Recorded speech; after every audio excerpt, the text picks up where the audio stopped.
Good morning my dear students. ఈరోజు మనం GST third యూనిట్లో మీకు ఐజిఎస్టీ గురించి డిస్కస్ చేసుకుంటున్నాం. అందులో భాగంగా జిఎస్టీ కింద అంతర్రాష్ట్ర సరఫరా యొక్క నిబంధనల గురించి మనం ఈరోజు తెలుసుకోబోతున్నాం. ఫస్ట్ అసలు అంతర్రాష్ట్ర సరఫరాకు సంబంధించిన నిబంధనల్లో వస్తువులకి ఏ నిబంధనలు ఉంటాయి, సేవలకు ఏ నిబంధనలు ఉంటాయో తెలుసుకుందాం. వస్తువుల సరఫరాకు వచ్చేసరికి రెండు రాష్ట్రాల మధ్య వస్తువుల సరఫరా జరిగితే అది అంతర్రాష్ట్ర వ్యవహారం అవుతుంది. అలాగే రెండు కేంద్రపాలిత ప్రాంతాల మధ్య వస్తువుల సరఫరా జరిగినా కూడా అది అంతర్రాష్ట్ర సరఫరాయే అవుతుంది. నెక్స్ట్ మూడో సందర్భం, ఒక రాష్ట్రానికి ఒక కేంద్రపాలిత ప్రాంతానికి మధ్య వస్తువుల సరఫరా జరిగినప్పుడు కూడా అది అంతర్రాష్ట్ర సరఫరా అవుతుంది. ఈ మూడు మీకు అందరికీ తెలిసినవే. ఇంకొక పాయింట్ ఈరోజు ఈ వీడియోలో స్పెషల్గా చెప్పుకుంటుంది ఏంటంటే, విదేశాల నుంచి దిగుమతి చేసుకోబడినటువంటి వస్తువులు అది వినియోగించేటువంటి రాష్ట్రం వరకు జరిగేటువంటి వర్తక వ్యవహారాలన్నీ కూడా ఐజిఎస్టీ పరిధిలోకే వస్తాయి.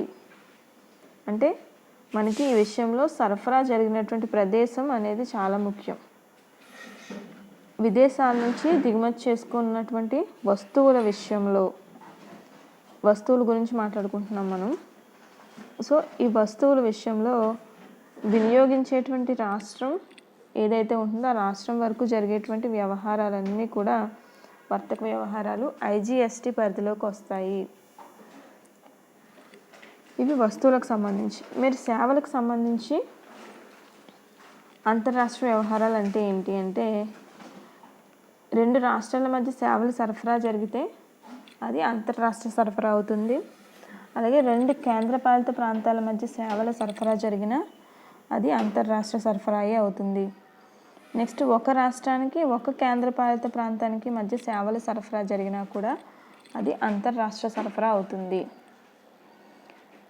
ఇంకొకటి ఇందులో ముఖ్యమైనది ఏంటంటే, సేవల సరఫరాకు వచ్చేసరికి విదేశాల నుంచి మన దేశంలోకి సేవలు దిగుమతి చేసుకున్నప్పుడు ఈ సందర్భంలో కూడా ఇది అంతర్రాష్ట్ర సేవల సరఫరాగా చెప్పడం జరుగుతుంది. అలాగే సేవల సరఫరా జరిగినటువంటి ప్రదేశం అనేది చాలా ముఖ్యమైనది. ఇవి అంతర్రాష్ట్ర వస్తువుల సరఫరా, అలాగే అంతర్రాష్ట్ర సేవల సరఫరా ఇప్పటివరకు చెప్పుకున్నాం. ఇక్కడ మీకు ఫస్ట్ పాయింట్ చూడండి, రాష్ట్రంలో పలు అమ్మకాలు జరిగినప్పుడు దాన్ని ఏమంటాం? మరి దాన్ని అంతర్గత రాష్ట్ర సరఫరా, అంతర్రాష్ట్ర సరఫరా అంటాం. ఒకసారి జాగ్రత్తగా అబ్జర్వ్ చేయండి. అంతర్గత, అంతర్రాష్ట్ర. రాష్ట్రంలో అంతర్గతంగా జరిగేవి అంతర్గత సరఫరా, రాష్ట్రాన్ని దాటి జరిగేవి అంతర్రాష్ట్ర సరఫరా. అంతర్గత సరఫరా మీకు ఫస్ట్ పాయింట్, రాష్ట్రంలో పలు అమ్మకాలు జరిగాయి, అది అంతర్గతలోకి వస్తుంది. ఎందుకని? మొత్తం అమ్మకాలన్నీ కూడా రాష్ట్రంలోనే జరిగాయి, రాష్ట్రం దాటలేదు, వేరొక కేంద్రపాలిత ప్రాంతానికి కూడా వెళ్ళలేదు, కేవలం ఒక రాష్ట్రంలోనే జరిగాయి. ఫర్ ఎగ్జాంపుల్, మీకు దీనికి ఈ వీడియోలో మీకు ఎగ్జాంపుల్స్ ఎక్స్ప్లెయిన్ చేస్తాం. మెయిన్గా ఫస్ట్ అంతర్గత సరఫరాకి ఫస్ట్ ఎగ్జాంపుల్ చెప్తున్నాను. అంతర్గత అంటే ఒక రాష్ట్రంలో మాత్రమే జరిగేది, రాష్ట్ర అంతర్గత వ్యవహారాలకు సంబంధించి ఒక ఎగ్జాంపుల్ చెప్తున్నాను. ఫర్ ఎగ్జాంపుల్, గుంటూరులో ఒక వ్యక్తి విజయవాడలో ఇంకొక వ్యక్తికి వస్త్రాలని పంపించాడు. అంటే గుంటూరులో వ్యక్తి విజయవాడలో ఉన్నటువంటి వ్యక్తికి వస్త్రాలని సరఫరా చేశాడు. అంటే గుంటూరులో ఉన్నటువంటి వ్యక్తి ఆ వస్త్రాలను అమ్ముతున్నట్టు, విజయవాడలో ఉన్నటువంటి వ్యక్తి ఆ వస్త్రాలని కొనుగోలు చేస్తున్నట్టు. సో ఈ వ్యవహారం ఆంధ్రప్రదేశ్ రాష్ట్రంలో జరిగింది, వేరే రాష్ట్రానికి ఎలాంటి సంబంధం లేదు. సో దీన్ని ఏమంటారు అంటే రాష్ట్ర అంతర్గత సరఫరా అంటాం. ఆంధ్రప్రదేశ్ రాష్ట్ర అంతర్గత సరఫరాలోకి వస్తుంది.